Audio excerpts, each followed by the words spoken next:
बाज और बिल्ली की कहानी। एक जंगल में एक बड़ा सा बरगद का पेड़ था। उस पेड़ के छाल में एक बूढ़ा बाज रहता था। वह बाज अंधा था, इसके कारण वह कहीं बाहर नहीं जा पाता। उस पेड़ पे बहुत सारे पंछी भी घोंसला बनाकर अपने बच्चों के साथ रहते थे। वह पंछियां पूरा दिन भोजन ढूंढने में लग जाते। यह बूढ़ा बाज पंछियों के बाहर जाने पर उनकी बच्चों को अच्छी कहानियां बोलते हुए ध्यान रखता। शाम को घर लौटने वाले पंछी उनके लाए हुए भोजन में थोड़ा सा बाज को भी देते।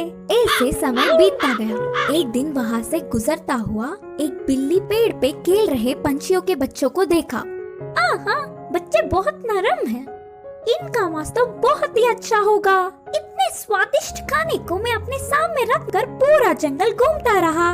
सोचकर उन्हें खाने उस पेड़ पर चढ़ गया। उस बिल्ली को देख सारे पंछियों के बच्चे डर के चिल्लाने लगे। वह आवाजें सुनकर बाज शाल से बाहर आकर कौन है वो करके गुस्से में चिल्लाया। उस चिल्लाहट सुनते ही बिल्ली के ऊपर के प्राण ऊपर ही गए। उधर उन बच्चों के अलावा कोई नहीं सोचकर पेड़ चढ़ गया था, पर अब बाज को देख कांपने लगी। बचने के लिए उसे कोई रास्ता नहीं दिखा। जो होगा सो होगा सोचकर साहस करके कहा, हाँ, मैं एक बिल्ली हूँ। आपके आज्ञा के बिना इस पेड़ पर चढ़ के आने के लिए माफी चाहता हूँ। तब तुरंत बाज, क्या तुम बिल्ली हो? पहले इस पेड़ से उतरकर चले जाओ, नहीं तो तुम्हारे प्राण ले लूंगा, बोलकर चेतावनी दी। हाँ, पर अब गुस्सा ना हो। मेरा जन्म बिल्ली जात का होने पर भी उस जात के लक्षण नहीं आए। मैं मांस नहीं खाता, ऊपर से ब्राह्मण हूँ। इस जंगल के पंछी जानवर तुम सब बहुत ही अच्छे हैं करके तुम्हारे लिए अच्छा ही सुनकर तुमसे दोस्ती करने के लिए आया हूँ। बिल्ली ने बहुत ही होशियारी से कहा। बिल्ली के बातें सुनकर बाज बहुत खुश हुआ। इससे बिल्ली बाज की और तारीफ करने लगी। उस दिन से दोनों अच्छे दोस्त भी बन गए। तब से हर दिन वह बिल्ली पंछियों के ना होने के समय पर बाज के पास आकर 1 घंटा बातें करके चली जाती। बिल्ली के मीठे मीठे बातों से पंछियों के बच्चे उससे अच्छे से मिल गए। ऐसे कुछ दिन बीत गए। फिर मौका देख हाथ आए हुए हर एक बच्चे को खाना शुरू कर दिया। बिल्ली खाने के बाद बिना किसी को दिखे उन बच्चों के हड्डियों को बाज के रहने वाले चाल में फेंक दिया। आगे आगे पेड़ पे रहने वाले पंछी अपने बच्चों को गायब होता देख वह सब एक दिन इकट्ठा होकर बाज के पास आकर अपने बच्चों के गायब होने वाले खबर पूछे। अंधा बाज उसे कुछ नहीं पता, लेकिन सारे पंछी बाज के घर जाकर देखा तो पूरा चाल पंछी के बच्चों की हड्डियों से भरा पड़ा था। बिल्ली के बारे में ना कुछ जाने बिना सारे पंछी बाज ही उनके बच्चों को मारकर खाया होगा सोचकर उस बूढ़े बाज को अपने नुकीले चोंचों से वार कर करके मार दिया। करके पीड़ित होते हुए बाज ने अपने प्राण छोड़े। इस कहानी की शिक्षा है कि जन्मजात के लक्षण मरने से भी नहीं मिटते। कुएं में हीरे का कंगन। एक गांव में रामू नाम का एक लड़का रहा करता था। एक दिन जब उसकी माँ घर साफ कर रही थी, तब उसे एक पुराने जमाने का सोने का कड़ा मिला। वो उसे अपने हाथ में लेकर कहने लगा, माँ, मुझे ये कड़ा एक दिन के लिए पहनने को दो ना। बेटे की इस ख्वाहिश को देखकर माँ ने कहा, ठीक है बेटा, पहन लो, लेकिन याद रखना कोई साधारण कड़ा नहीं है ये तो सोने का कड़ा है। आज इसे पहन लो और कल तुम्हारे पिता को बिना बताए हम इसे वापस अलमारी में रख देंगे। जैसे ही इसकी माँ ने कहा, वो तुरंत कड़े को पहन के सारा गांव घूमने लगा। रात में भी उसने उस कड़े को खुद से दूर नहीं किया और अपने पास ही रखकर सुकून से सो गया।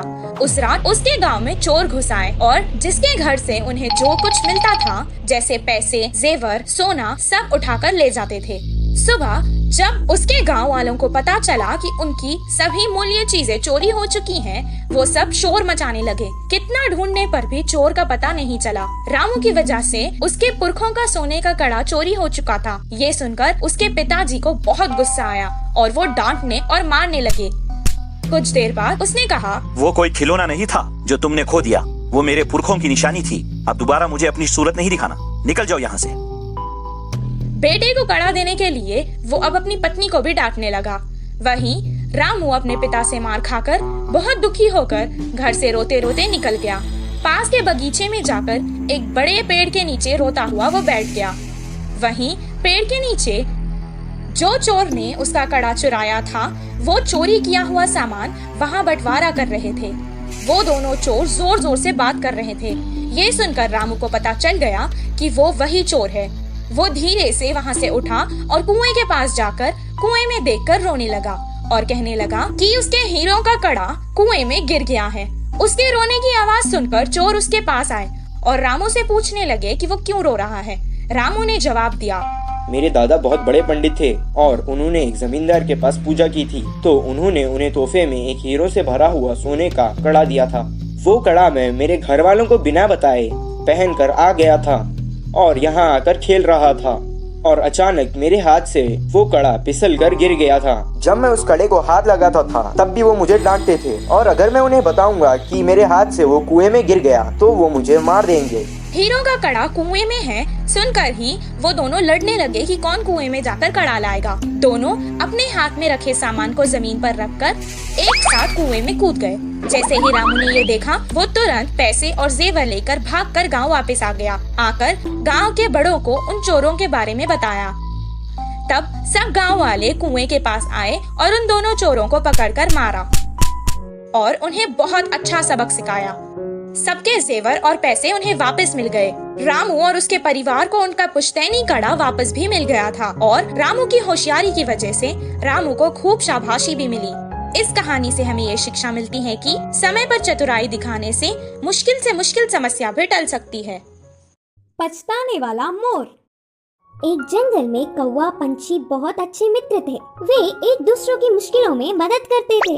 एक दिन कौवा पंछी के रहने वाले जगह पर बचाओ बचाओ मित्र बचाओ बोलते हुए कांपता एक मोर उनके पास भागते हुए आया।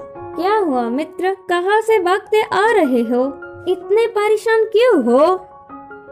मुझ पर शिकारी की नजर पड़ी, वह मेरे पीछे पड़ता आ रहा है तो बचने के लिए भागता हुआ रास्ता भूलकर तुम्हारे सामने आई।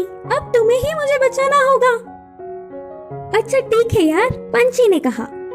कौवा पंछी ने उस मोर का साथ दिया। फिर से वापस जाने के लिए रास्ता भूलने के कारण कौवा पंछी के साथ वहीं रहते हुए मोर अच्छी मित्र बन गई। उनकी मित्रता कुछ दिन अच्छा था। कौवा पंछी के बीच के मित्रता ना सह पाते हुए मोर जलने लगी। किसी भी तरह कौवा पंछी को अलग करना चाहती थी।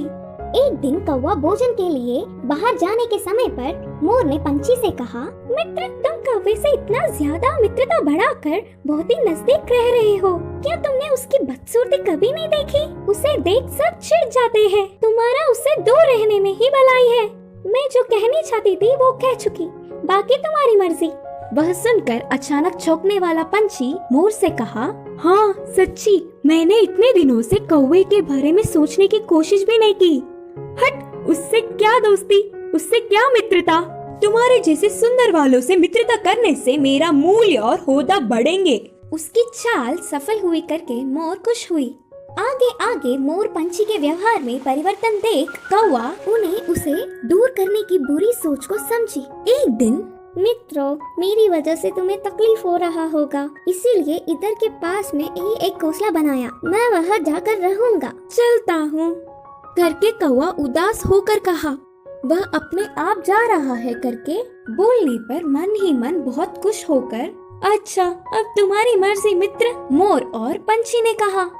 मोर और पंछी कौवे का भला टली करके खुशी मनाने लगे। ऐसे समय बीतता गया।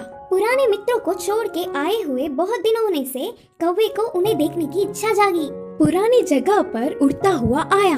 उसी क्षण अपने पंख खोलकर नाचने वाले मोर पर एक शिकारी ने निशाना लगाया। कौवा देखा और परेशान हुआ। हटो वहाँ से, मोर मित्र हटो, खतरा खतरा बोलकर जोर से चिल्लाया। पास में मरी हुई सांप को अपनी चोंच से पकड़कर शिकारी पर छोड़ा। सांप अपने ऊपर गिरने से बचाओ बचाओ सांप सांप बोलते हुए जोर से चिल्लाकर डर के शिकारी वहाँ से भाग गया। यह सब देखकर मोर के होश उड़ गए। भागते हुए आकर कौवे की चरणों पर गिरी और रोते हुए कहा, माफ कर दो मित्र, सुंदरता के घमंड में मैं मेरे मुश्किल समय में मदद करने वाले तुम्हें धोखा दिया, लेकिन तुमने मेरे प्राण बचाए। तुम्हारा कर्ज कैसे भुगतान करूं? तब कौवे ने कहा, पछतावे से बड़ी कोई सजा नहीं, मैंने तुम्हें पूरे दिल से माफ किया। तभी आई हुई पंछी पूरी बात जानकर दुखी होकर अपनी की हुई गलती पर शर्मिंदा होकर सिर झुकाया। फिर तब से कौवा, पंछी, मोर हमेशा की तरह अच्छे मित्र जैसे रहने लगे। इस कहानी की शिक्षा है कि अपनी भूलों को भी भुलाने वाला ही सच्चा मित्र होता है।